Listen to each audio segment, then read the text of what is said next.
കാലവർഷത്തിലെ പ്രധാന അതിഥികളാണ് കൂണുകൾ. ഹരിതകമില്ലാത്തതുകൊണ്ട് തന്നെ കൂണുകളെ സസ്യമായി കൂട്ടാറില്ല.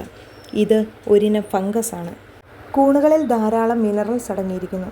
പക്ഷേ വളരെ കുറഞ്ഞ ഊർജം മാത്രമേ കൂൺ കഴിക്കുന്ന വഴി നമുക്ക് ലഭിക്കുകയുള്ളൂ.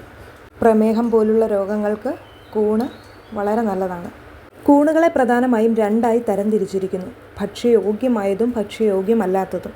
പ്രധാനമായും കൂണുകൾ കാണപ്പെടുന്നത് ചപ്പുചവറുകളിലും മരത്തടികളിലുമാണ്. അവയിൽ 50% കൂണുകളും ഭക്ഷ്യയോഗ്യമല്ലാത്ത കൂണുകൾ തന്നെയാണ്. വിഷക്കൂണുകളെ എങ്ങനെ തിരിച്ചറിയാം? മുറിക്കുമ്പോൾ കറ പോലുള്ള ദ്രാവകം കണ്ടാലോ, മുറിച്ചു വെച്ച് കുറച്ചു കഴിഞ്ഞാൽ നിറവ്യത്യാസം കണ്ടാലോ അത് ഉപയോഗിക്കാൻ പാടില്ല. കൂണിൻ്റെ തണ്ടിൽ മോതിരം പോലെ ഒരു റിങ് ഉണ്ടെങ്കിൽ അത് ഉപയോഗിക്കാൻ പാടില്ല. തണ്ടിൻ്റെ ചുവട്ടിൽ, അതായത് മണ്ണിനോട് ചേർന്ന് വരുന്ന ഭാഗം കപ്പ് പോലെയാണ് കാണപ്പെടുന്നതെങ്കിൽ അത് ഭക്ഷ്യയോഗ്യമല്ല.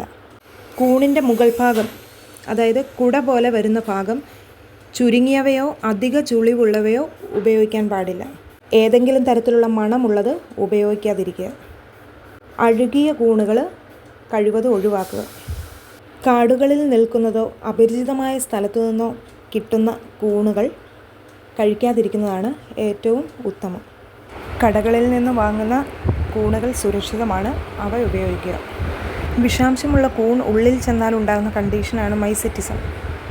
മൈസെറ്റിസം വഴി ഛർദി, ഡയറിയ, 8 മുതൽ 10 മണിക്കൂറിനുള്ളിൽ കിഡ്നി, ലിവർ ഫെയിലിയർ ഇവയുണ്ടായി മരണപ്പെടാനുള്ള ചാൻസും വളരെ കൂടുതലാണ്. കഴിവതും മഴക്കാലത്ത് ഉണ്ടാകുന്ന കൂണുകൾ കഴിക്കാതിരിക്കുന്നതാണ് ഏറ്റവും നല്ലത്. ഇപ്പം എൻ്റെ കയ്യിലിരിക്കുന്ന ഈ കൂണ് ഭക്ഷ്യയോഗ്യമല്ലാത്ത കൂണാണ്.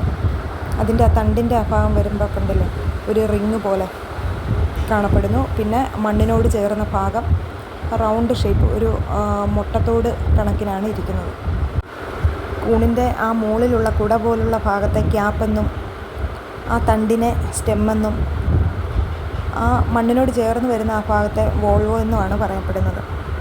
ഇതിൻ്റെ തണ്ട് മുറിച്ച് നോക്കിയപ്പോൾ തന്നെ നല്ല കട്ടിയുള്ളതായിട്ടാണ് നമുക്ക് ഫീൽ ചെയ്തിട്ടുള്ളത്. ഇത്തരം സംശയമുള്ള കൂണുകൾ കഴിക്കുക.